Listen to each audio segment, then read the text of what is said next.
Olá, meus amigos, tudo bem com vocês? Espero que sim, que todos estejam muito bem.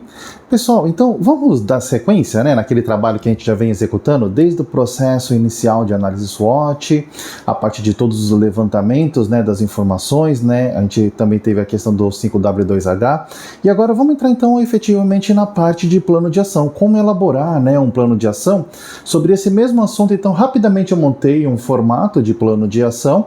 Eu vou até inclusive deixar ele aqui no descritivo, tá? Desse nosso vídeo, ele no formato PDF, para você poder baixar e poder visualizar, entendendo, tá, pessoal? Ele é uma ficção, mas é um exercício que a gente está fazendo agora, tá bom? E aí, cada um desses passos, são 7 no total desse plano de ação, eu quero estar repassando junto com vocês, tá bom? Bom, pessoal, eu vou pedir de licença para vocês, em algum momento eu vou ter que dar uma lidinha aqui na colinha que eu fiz, tá? Porque realmente ele é bastante extenso, Então, são diversos detalhes, ok? Vamos lá então, pessoal, ó. Então, o primeiro passo, o primeiro step aí é fazer contato com todos os envolvidos da ação, tá certo?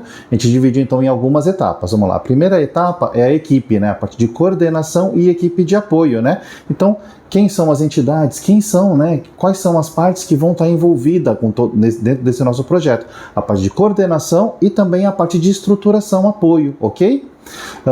Aí dentro disso daí, depois que já é designado, também já é importante, já nesse primeiro passo, que eles já começam a elaborar o planejamento estratégico, dentro dessa ação. Primeiro passo do planejamento estratégico, definir a questão de missão, visão, valores.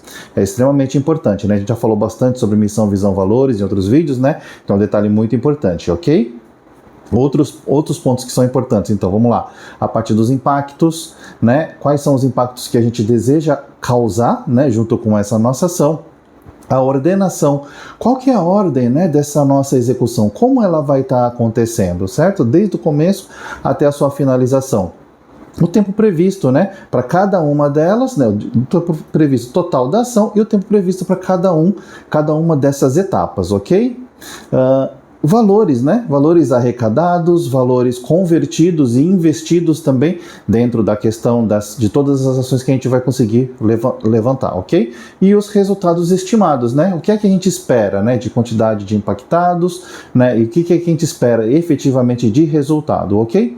Na segunda parte, também desse processo inicial ainda, vem a parte da divulgação, então o contato também junto com as mídias sociais e também com a imprensa de uma forma geral, E como terceiro ponto, a questão do apoio, Apoio e a parte de recursos, então aí entra a questão das corporações e as empresas que vão estar fazendo parte aí, dessa nossa ação inicial, ok? Dentro do início efetivo da nossa ação, o que a gente vai fazer, o que ficou então estipulado, Então, só para a gente poder fazer uma ordenação, ok? Então vamos lá, primeiro ponto, Uma propaganda mundial, com o mesmo âmbito, Focando aí na parte de rádio e televisão, então aquela propaganda maciça, tá? Dentro do mesmo formato para todo mundo poder se situar e entender o que é que a gente está falando. No segundo ponto, a propaganda muito mais focada em cada um dos nichos, então é um tipo de propaganda específica para cada um dos nichos, falando o mesmo tipo de informação, ok? E como que isso vai ser feito? Através das mídias sociais. A mídia social ela tem essa capacidade de conseguir a penetração mais efetiva em cada um dos nichos que a gente vai trabalhar, ok? Um terceiro ponto, então, que ele é importante também, nessa parte dessas ações de divulgação inicial, é a visita do próprio, Superman, no caso, a todos os locais, a todos os continentes, E aí a gente divide em duas partes, Primeiro, nos locais onde já estão bem estabilizados, Por quê? Porque ele consegue buscar, sensibilizar para a questão de buscar os recursos, E realmente demonstrar os modelos que já estão dando certo. E o segundo, os locais onde estão bastante fragilizados, para poder demonstrar, como que está funcionando tudo isso daí para todo o restante do mundo, para eles poderem compreender e poder se engajar, com essa necessidade que vai estar acontecendo, ok? E como quarto ponto, o que deve acontecer é o reforço dessas mídias sociais periodicamente, porque aí quando a gente vai falando, uma hora, em algum momento a gente vai conseguir alcançar, esse público, aquilo que a gente realmente estima, aquilo que a gente espera, ok?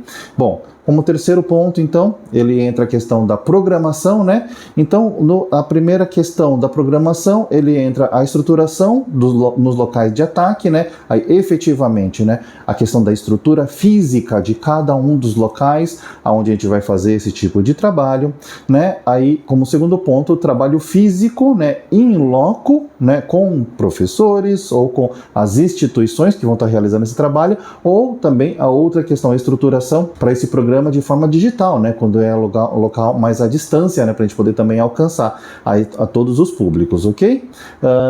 No quarto momento, né, a gente já vem a parte da avaliação. Então a gente precisa fazer uma avaliação de como está caminhando todo esse nosso projeto, né? Então, quais são os itens que a gente vai colocar dentro dessa avaliação?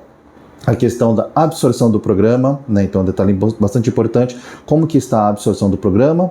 Segundo ponto, a evolução do nosso programa, se ele está caminhando, né, da forma como a gente imagina, né, com a velocidade correta, com a quantidade correta daquilo que a gente imagina, né. O terceiro ponto, os impactos alcançados, né, o que efetivamente a gente já conseguiu, né, junto com esse nosso programa. Então, é bastante importante dentro desse processo dessas avaliações. E esse impacto que a gente vai mensurar, né? Aí é importante a gente ter como duas bases, né? O quantitativo e o qualitativo, né? Então, talvez no primeiro momento uma base maior, uma quantidade maior, e no segundo momento pode ser que até que, né, caia um pouquinho essa quantidade, mas com um alto grau, né, com um bom grau de qualidade daquilo que a gente está conseguindo alcançar. Ok? Como quinta etapa, né, o quinto step, então, do planejamento, né, que a gente está falando agora, a parte de correções necessárias, né? Quando a gente faz as avaliações, a gente vai verificar, poxa, né, ele está dentro daquilo que a gente imaginava, não conseguimos alcançar ainda aquilo que a gente imaginava. Quais são as correções que são necessárias e que a gente pode executar? Então, vamos lá, o primeiro, né, alinhamento com os pontos que não foram alcançados dentro do planejamento estratégico. Então, dentro, né, daquilo que a gente está percebendo, quais são os alinhamentos que a gente precisa fazer para poder alcançar os pontos que a gente queria no nosso planejamento estratégico. E, dentro disso daí também, o levantamento, se o ajuste tem que ser feito, né, ou no plano de ação ou na execução, porque pode de fato acontecer. Muitas vezes a gente faz um planejamento e quando a gente coloca ele em ação, a gente percebe que ele não é execuível. Isso pode acontecer, tá? Então, quando a gente percebe esse tipo de situação, esse tipo de cenário, é importante a gente fazer a correção, né, de forma efetiva, para a gente poder realmente ter mais sucesso, né, mais sucesso dentro do nosso resultado final, ok? Como sexto ponto, alcance da velocidade do cruzeiro. Depois que a gente já fez a implementação, fez toda essa distribuição, fez todas as análises, as correções, é natural que a gente vai conseguir alcançar uma velocidade de cruzeiro, onde o programa ele já começa a se encaixar e ele começa já a trabalhar quase que de forma autônoma, tá? Então esse é um detalhe que realmente no decorrer do tempo ele tende a acontecer, tá? E como sétimo ponto, né, aí ele vem os ajustes dentro do plano para que sempre se mantenha ativo por um tempo mais prolongado, porque o que acaba acontecendo, né? De fato, para a gente poder acabar com essa desigualdade, não é em uma geração que isso vai acontecer. A gente vai ter que passar por mais de uma geração para poder conseguir alcançar esse equilíbrio, né? Então a gente pode falar de décadas, né, de trabalho, e para isso daí a gente sabe que não é um plano de um trabalho de uma semana só. Ele vai ser de muito, muito longo tempo, e para isso sempre se faz necessário todos os ajustes necessários, ok? Então é isso daí, pessoal.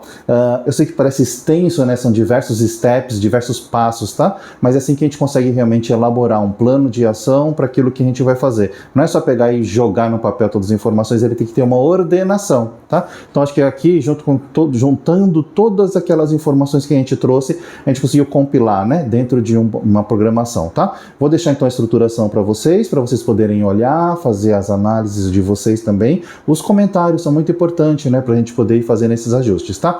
No próximo vídeo, pessoal, ainda não acabou, tá? Ainda sobre esse assunto, eu quero trazer algumas ferramentas de acompanhamento, algumas ferramentas que são possíveis serem utilizadas para um acompanhamento bem sucedido de um plano de ação, tá? Se a gente só coloca no papel, não quer dizer que isso vai acontecer. A gente precisa ter realmente um acompanhamento, um follow-up. ok? Um acompanhamento, e para isso hoje existem ferramentas que são bastante precisas nesse seu auxílio, ok? Então é isso daí, pessoal, espero que você tenha gostado, né, desse vídeo que a gente trouxe aqui, esse conteúdo que a gente trouxe aqui nessa semana. Para o próximo vídeo vai ter coisas que vão realmente ajudar bastante vocês a poderem alcançar tudo aquilo que vocês querem, ok? É isso daí, pessoal, valeu então, até o próximo vídeo.